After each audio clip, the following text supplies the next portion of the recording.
This here is a coil pot. I made it out of coils, and I smoothed them all out from here to here, and then leveled this coil out and this one here and left these round, and then carved a design into this coil here, and just did some simple carvings up here, and I'm glazing right now. Did the inside, working on the outside. And then here I got some cups that I used a clay extruder for, and I pulled the handles in the sink to make them stronger. And then I'm glazing those right now. I did a pink on the inside and a maroon on the outside. And then over here I got a pickup truck. I used a big old piece of clay, this big square piece, and carved out of it. And it's got a toolbox and a hitch with the block on it to hold it up, and the axle and frame. Can we see the bumper too? There's a lot of detail on this. Very nice. And tailgate. Tailgate. Here I got a slab project. The original plan was to make this a box pencil holder for myself, and when I laid it out to make the box, it made a horseshoe. And my dad likes cowboy stuff, so I just decided to keep the horseshoe look. And then while it was laid down like this, because it's a slab project, so I flattened it out, and then I set this on top of another piece of clay and then traced the inside of here, and that's how I came up with my shoe here. All I did is, from where I marked, just went an inch outside it, and then after I laid this out, I did the same thing for the bottom to trace it, and just did a sip and score on there and glued it on there, and then did the top as well, and then put details in here for the horseshoe, and then got my dad's initials on the back, and a star on the sides, and then a star on the inside, and then I'm going to put a picture right here of him. Mm-hmm. And this is ready to do what next? What do we do with this next? We're going to fire it right now, and then glaze it next week, hopefully. Yes. Okay. Go ahead and put it in the kiln.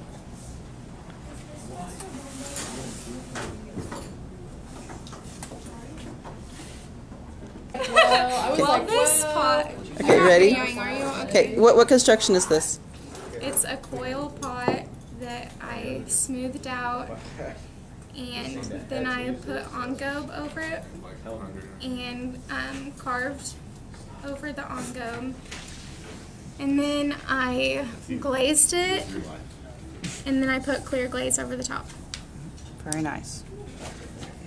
And then the next one?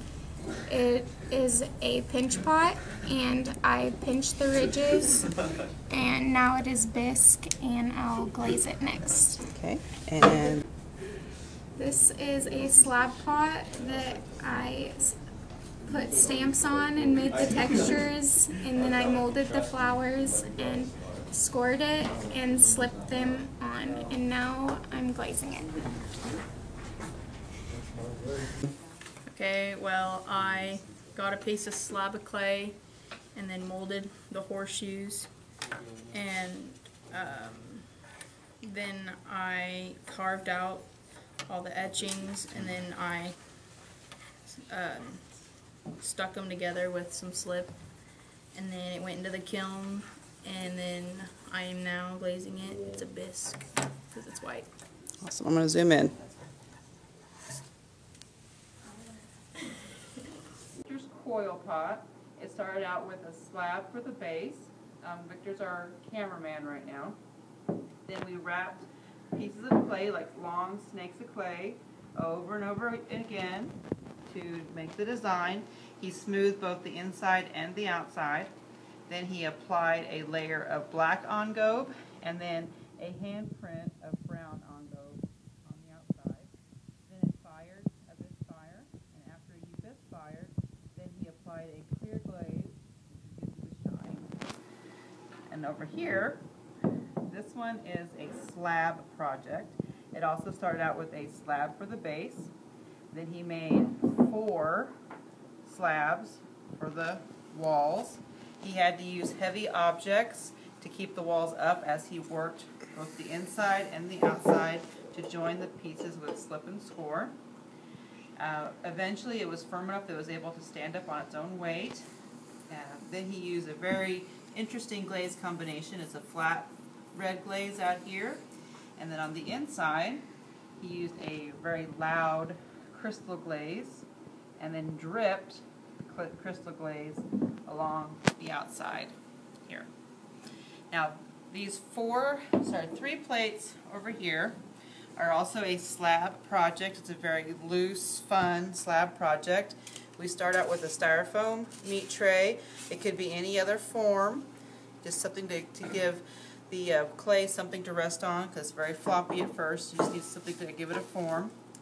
Then we wrapped the styrofoam trays in plastic so that the clay doesn't stick. Then he rolled out slabs of clay and pressed in textures and used the styrofoam meat tray to give it shape as the clay pieces were firming up. Right now this is a bone dry stage, and these are ready to go into the kiln to be fired for the first time. I started with a slab of clay, and I cut out a pattern in a cardboard box and used that to make my birds. Then I carved the names into them, and they were fired, and now I'm painting or putting the glaze on them. What color will they be? They're going to be white, and then they'll have different patterns in different colors. These are Dylan's projects. He used the potter's wheel to make these three bowls. This one is at the bisque stage. He is almost ready to glaze this one. These two have already been glazed and fired. You can see that there's a nice finish on the inside and the outside. So these are finished pieces. This one is a similar style that we've seen before with the slab box construction. He has a square or cube shape, and then on the bottom he has small cubes to make feet. It gives it a more graceful appearance because it lifts it off the table. This one is a slab project also. It's very loose and free. He has some tilted walls and some like non-traditional house shape here. Very fantasy, I would say fantasy. And the glaze you use is what? I think it was Blue Lagoon. Blue Lagoon glaze, both on the inside and the outside. Make this. Use slabs to build the base, and then use 4 more slabs for the walls. And how did you support the walls as you were building? Yeah, using bricks. Bricks. We had some bricks on either side to help give it some support. And there was a small coil that you used on the inside corners to help give them more support. Awesome. And you can also see he used a crystal glaze to give us some very loud, beautiful patterns. And as he was applying the glaze, we flipped it upside down and ran red streaks this way. And that complements the red on the inside. And how did you make this one? More slabs. Okay, but we used a special tool for this, right? Oh, the extruder. We made pipes. And, cut out the one that I wanted, and then I put 4 little pieces of clay for legs, metal lid. And it's a special kind of lid. It's a fitted lid, so it fits inside the piece and doesn't slide off when you moves it. And then what kind of glaze did you use? Pistachio. It's pistachio. It's another crystal glaze that we like to have in our classroom. Thank you. Go. Okay, this is Haley, and she's made a lot of projects this term. This one is what kind of construction? This is slab construction, and I just made a box and put a slab on top, and then poked holes in it with the clay tool, and then used masking tape to make straight lines with the paint. So. And you can see that took a very long time. She masked off every single line all the way around. Meticulous glaze application. And then what will the purpose of this be? Well, you put a candle underneath it, and the light shines through the holes in the luminary. And then what kind of construction is this? This is a coil pot, and I started with a slab base, and then I used coils to wrap it up, and then it got wider, and I had to use supports on each side and on the inside to keep it from falling apart. And then eventually I got it clear up to the top and smoothed it all out on the outside and most of the way on the inside. And then I painted it, and there's brown engobe on this part, black on this part, and then I carved squares into it there and put black engobe circles on top of the brown. Yep, so you can see that the clay itself is a white clay right here, and then the engobe is a colored slip that goes on top, and she carved through the engobe to get the square patterns. And then after it fired for the first time, what did you put on the outside? I put a clear coat on the outside to make it shiny. Thank you. This is Zach, and what did you make, Zach? I made a pinch pot, and his name is Bob.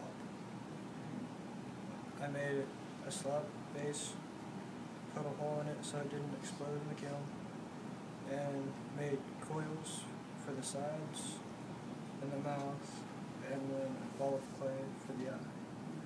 And then I glazed it. Do you remember what colorways you used? Waterfall. Waterfall. So it's a thin, and it also had little spots too. Those little spots are naturally in the glaze. And she has made a sculpture using what technique? Slab. Slab for the middle part, and these were these pinch pots? Yeah, so I started with a pinch pot and put them together so it's hollow on the inside. And I had to poke a hole in between his legs so the air could come out so he didn't blow up in the kiln. And then all the eye thing and the clothes are all slab. I just scratched it on the back and put it on with slip.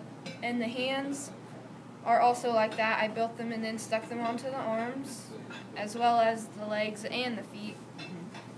And then I glazed it, and I had to have all the same temperature of glaze to fire at the same temperature. And that's how he turned out. It looks awesome. And he stands up all by himself. Yeah, he does. You see if he stands up. Isn't that cool?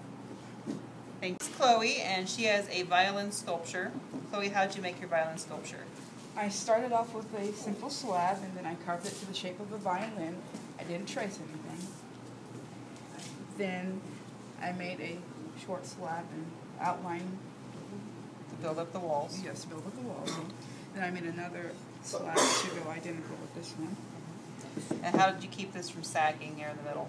When I put it together, when I scored and scratched it, I put some paper in here to get that dome shape that I was hoping for. We had to support this because this would have sagged without the paper inside. I used a simple loop tool to carve out the Design. Beautiful. And then this part here. This is just a simple slab cut out. It tapers larger to smaller. Small over here, large over here.